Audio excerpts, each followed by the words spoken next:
What if domestic violence was an infection?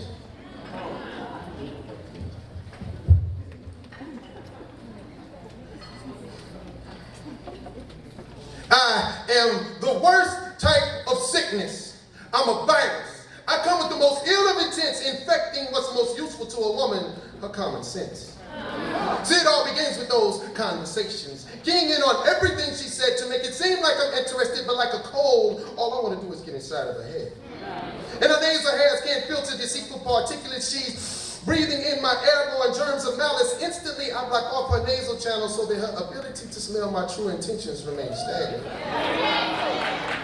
Then she sniffles in an attempt to keep her intuition from running out, but I got her nose wide open, leaving her defenseless. The discomfort she feels is easily dismissed as I cleverly challenge her opinions and positions, then stifle her decisions with congestion. Convinced, if she sticks to a home remedy like Vicks, that the emotional sickness can somehow be fixed. She ignores the sinus pressure piercing her brain in the form of side cheeks. But her tears are never seen, they just drain post-nasal in trips. Breathing through the mouth, now her voice starts to change. My path past her throat is straight down. Her efforts to be heard become irritated. My strep has stripped her oppositions. Now her outings with friends are coming to an end from swollen social passageway. See, I treat her just good enough in the beginning to make her feel special. But I'm deep in her lungs, spitting my venom, coating her bronchi with the lines of phlegm, causing her pain when she tries to expel me. But she didn't listen to her friends when they tell her to make an X of me and just mucinex me. I keep her third eye held closed from the overdose of antihistamine, yet there is no sleep. She's oblivious that my status has reached her upper respiratory. Then the abuse starts vocal, sets in like pneumonia, weakening her mind and her confidence. No Z-Packs can fend off my attacks. My control over her just went viral and she can no longer hide from my symptoms.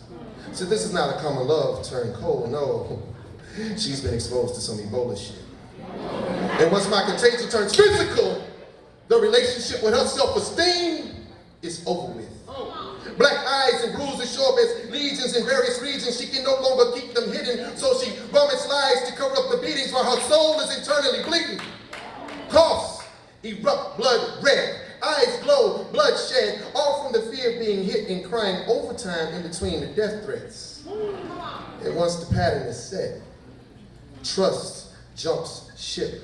Her faith suffers from abandonment. It would seem as if her dignity just got up and left.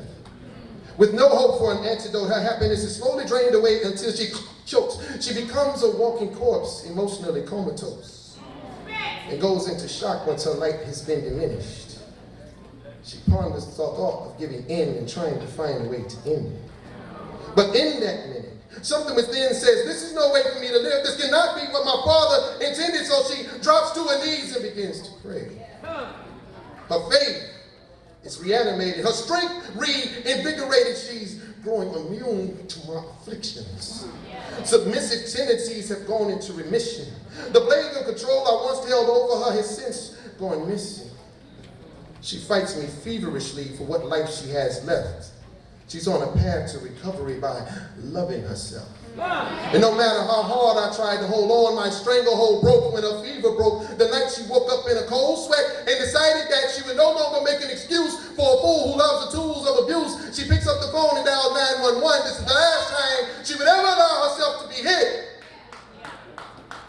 She just realized how beautiful she was and she's gotten back her self-respect. The title of the poem is Pestilence, Midas Touch.